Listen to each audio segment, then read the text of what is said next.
The metal fork felt foreign in Heinrich Müller's calloused hands as he stared at the impossible meal placed before him by an American sergeant. A thick cut of beef steak, seared to perfection with char marks crossing its surface, sat beside a mountain of creamy mashed potatoes crowned with a pat of butter that gleamed under the mess hall's bright electric lights.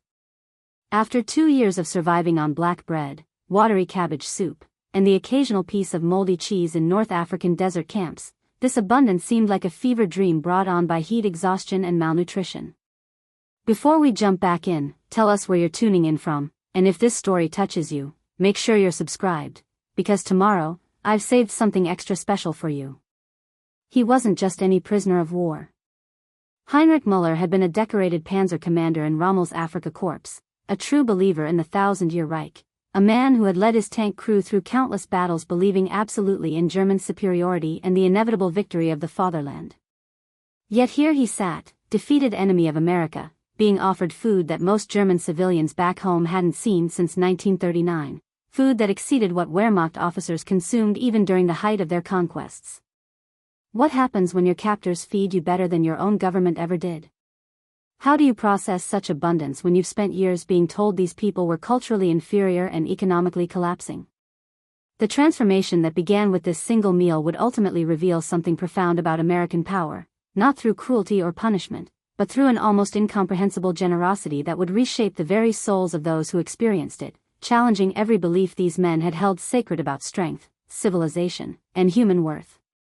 To understand the magnitude of this moment, we must first comprehend what these German soldiers had endured and what they had been taught to expect from capture by American forces. Heinrich Müller had grown up in Stuttgart during the 1920s, watching his family struggle through the hyperinflation that destroyed the German middle class. His father, once a respected bank clerk, had seen his life savings become worthless overnight. Young Heinrich remembered his mother crying as she used wheelbarrows full of worthless marks to buy a single loaf of bread. The Nazi Party had promised to restore German dignity, to rebuild the economy, to make Germany strong again. And for Heinrich, like millions of young German men, those promises seemed to materialize in the 1930s. Jobs returned. National pride was restored.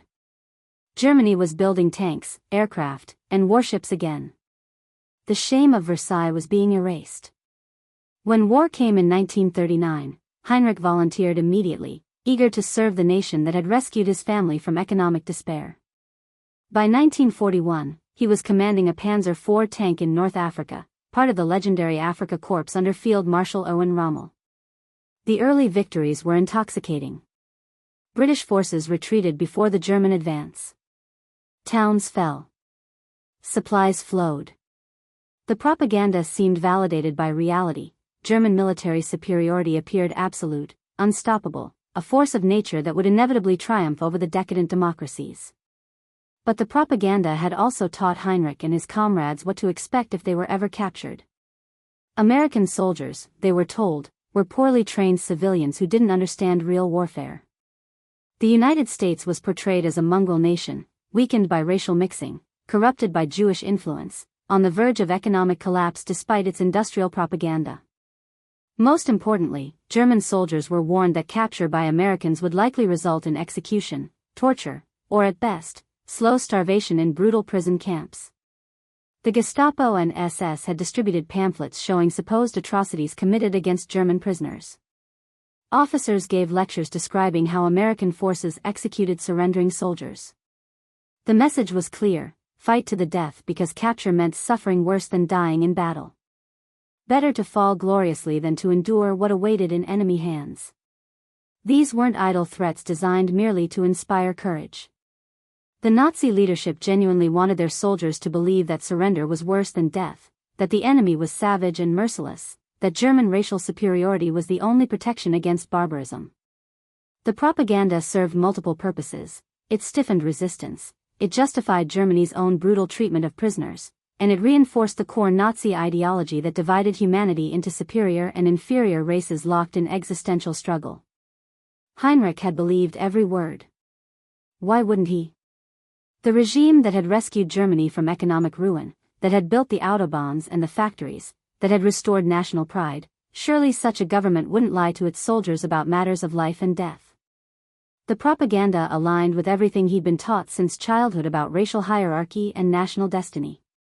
So when his Panzer was disabled by American tank fire during the Second Battle of El Alamein in November 1942, when British infantry surrounded his crew's position, when he realized that continued resistance meant certain death, Heinrich made the agonizing decision to surrender with profound terror about what awaited him. He expected immediate execution or, at best, brutal imprisonment that would make him wish for death. Preparing and narrating this story took us a lot of time, so if you are enjoying it, subscribe to our channel, it means a lot to us. Now back to the story. Instead, British soldiers disarmed him professionally, searched him for weapons and intelligence documents, gave him water from their own canteens, and transported him to a rear area collection point where German prisoners sat under guard in the desert sun. No one was beaten. No one was shot. Medical personnel treated wounded prisoners alongside wounded British soldiers. The casual efficiency with which the British processed prisoners suggested this was routine procedure, not exceptional mercy. The first meal in British custody was simple but adequate: canned beef, hardtack biscuits, tea with sugar. It wasn't luxury, but it was more food than Heinrich's own rations had provided in recent weeks. The cognitive dissonance began immediately. These were supposed to be the inferior forces of a decadent empire. Yet they seemed better supplied, better organized, and far more humane than German propaganda had suggested. After several weeks in British custody in North Africa, Heinrich and thousands of other Afrika Korps prisoners were loaded onto ships and transported across the Atlantic to the United States. The journey itself challenged his expectations. The transport ships, though crowded, provided adequate food and water. Prisoners slept in hammocks below deck, uncomfortable but no worse than German troop transports. Medical care was available for the sick and injured. The treatment was utilitarian rather than luxurious, but it was fundamentally humane. During the Atlantic crossing, Heinrich had time to observe his captors closely. American guards came from bewildering ethnic backgrounds: men with German surnames, Italian names, Polish ancestry, Irish heritage, even African Americans in positions of authority. This diversity contradicted everything Nazi racial theory had taught about the impossibility of successful multi-ethnic societies.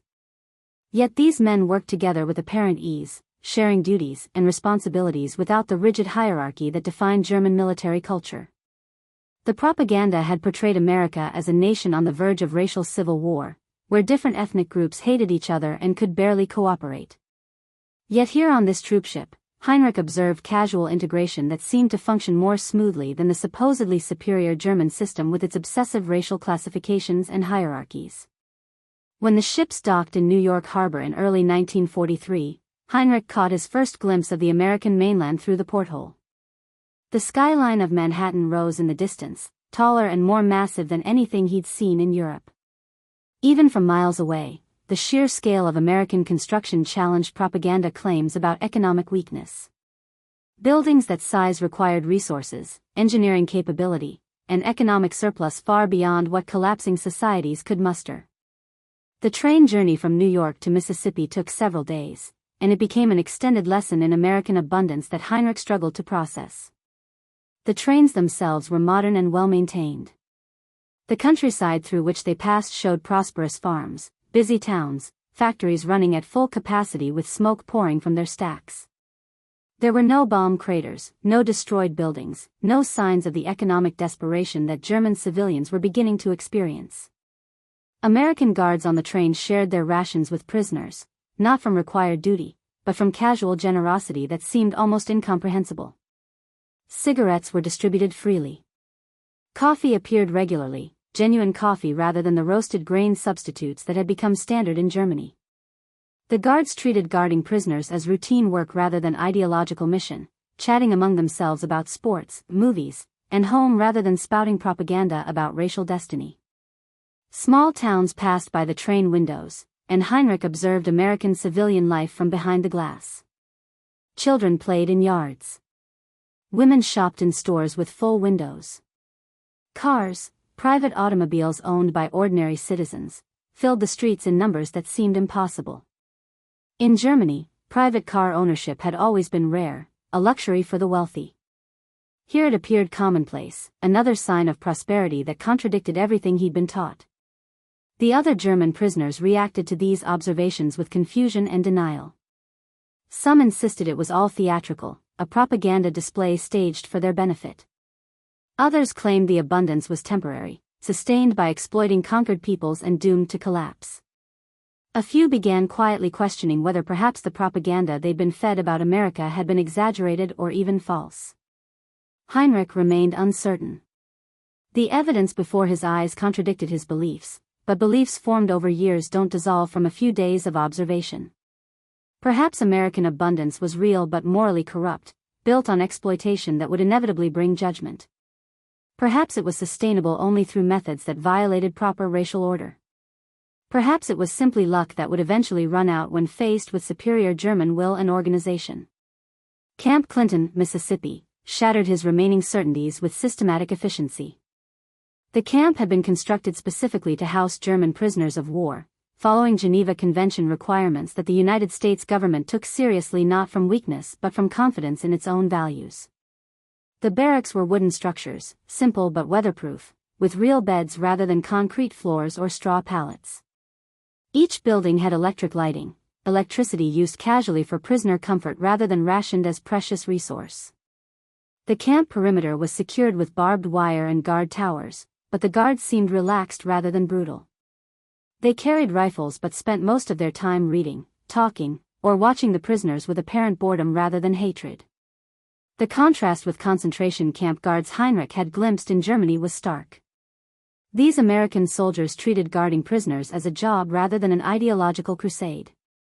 On his first full day in Camp Clinton, Heinrich was processed through administrative procedures that revealed American organizational capabilities. Each prisoner was photographed, fingerprinted, interviewed about military service and medical history, issued clothing and basic supplies. The bureaucratic efficiency was impressive, paperwork flowed smoothly, records were maintained meticulously, the system processed thousands of prisoners without apparent chaos or breakdown. The clothing issued to prisoners was new, not recycled from dead soldiers or salvaged from captured stocks. Clean cotton shirts, durable trousers, underwear, socks, boots that actually fit properly. In the Afrika Korps, Heinrich had often worn the same uniform for weeks until it literally fell apart, receiving replacements only when absolutely necessary. Here, American guards casually distributed new clothing as if textile production was so abundant that supplying enemy prisoners presented no resource challenge. Medical examinations revealed the extent of malnutrition and disease among the newly arrived prisoners.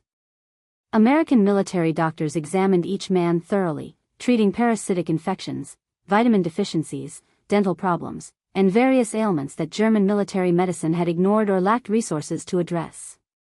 The medical care was professional and thorough, administered without regard to the patient's nationality or ideology.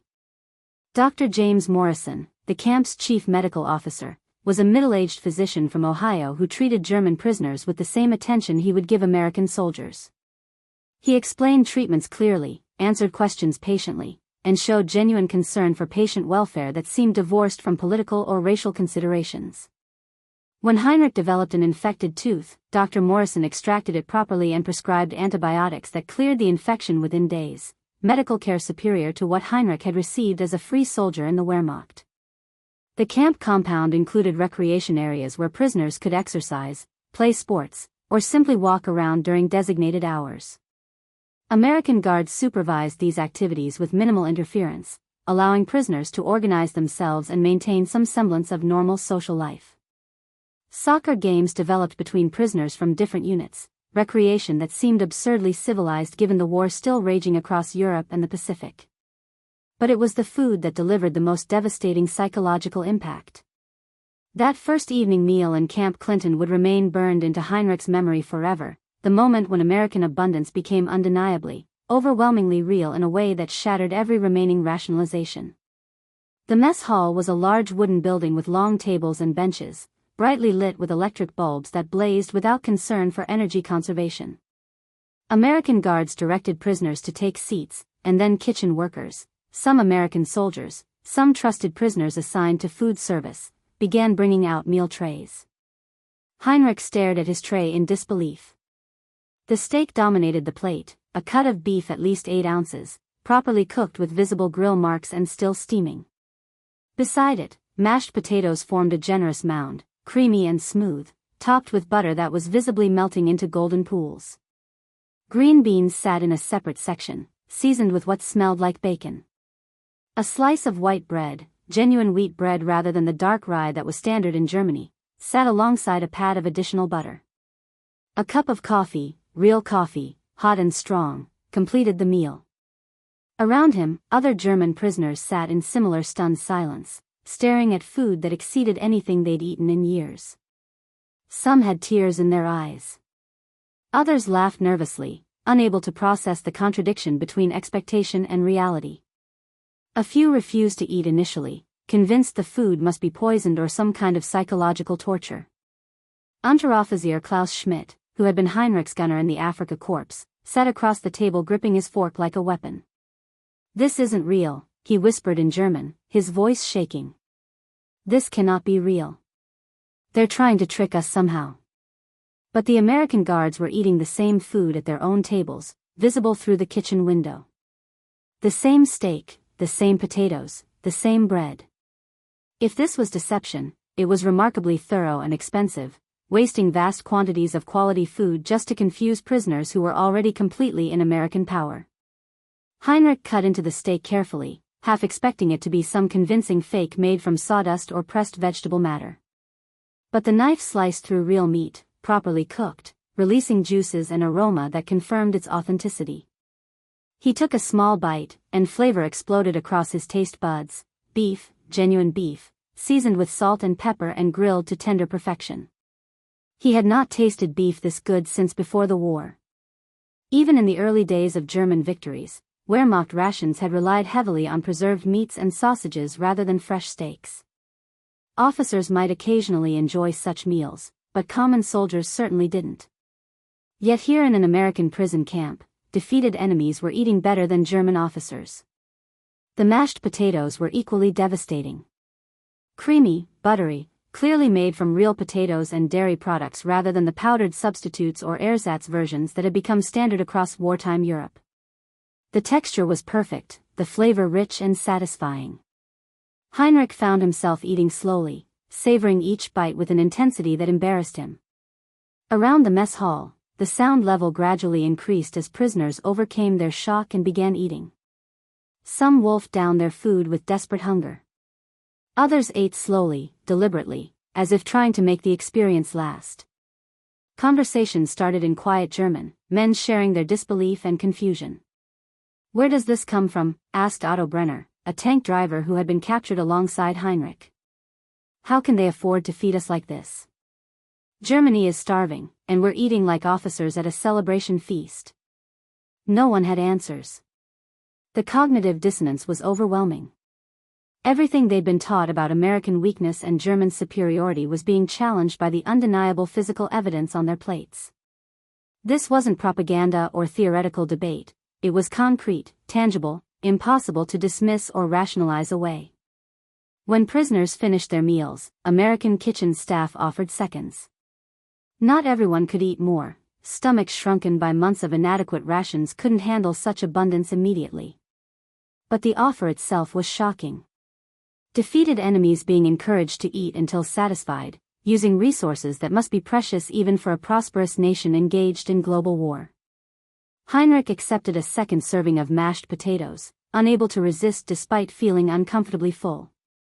The American serving them, a young private from somewhere in the Midwest with a friendly, unremarkable face, scooped a generous portion onto his plate with casual efficiency, as if feeding enemy prisoners quality food was the most natural thing in the world. That night in the barracks, German prisoners lay in real beds with clean sheets and blankets, electric lights blazing overhead until the scheduled lights-out time, and tried to process what they were experiencing. Conversations ran late into the night, men struggling to reconcile their beliefs with their circumstances. "It's psychological warfare," insisted Feldwebel Martin Wolf, a veteran sergeant who had fought since Poland in 1939.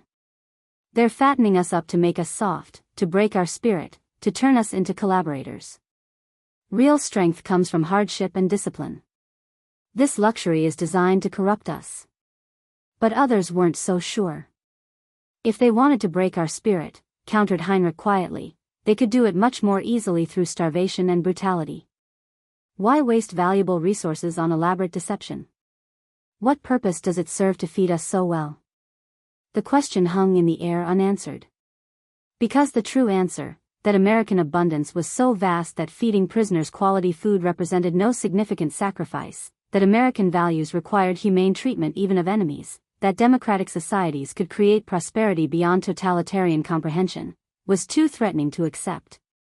It would require admitting that everything they'd fought for was based on lies. Over the following days and weeks, the meals continued with devastating consistency. Breakfast brought eggs, real eggs, not powdered substitutes, alongside bacon, toast with butter and jam, coffee with cream and sugar, sometimes fresh fruit when available. The casual use of such ingredients, distributed to enemy prisoners without apparent concern for cost or scarcity, demonstrated agricultural abundance that made German propaganda claims seem laughable. Lunch typically included sandwiches thick with meat, ham, beef, turkey, chicken, on white bread that was soft and fresh. In Germany, white bread had become a luxury reserved for party officials, replaced by dark bread heavy with sawdust and potato flour. American prisoners ate quality white bread at every meal without it being remarked upon as special or precious. But dinner remained the most psychologically impactful meal.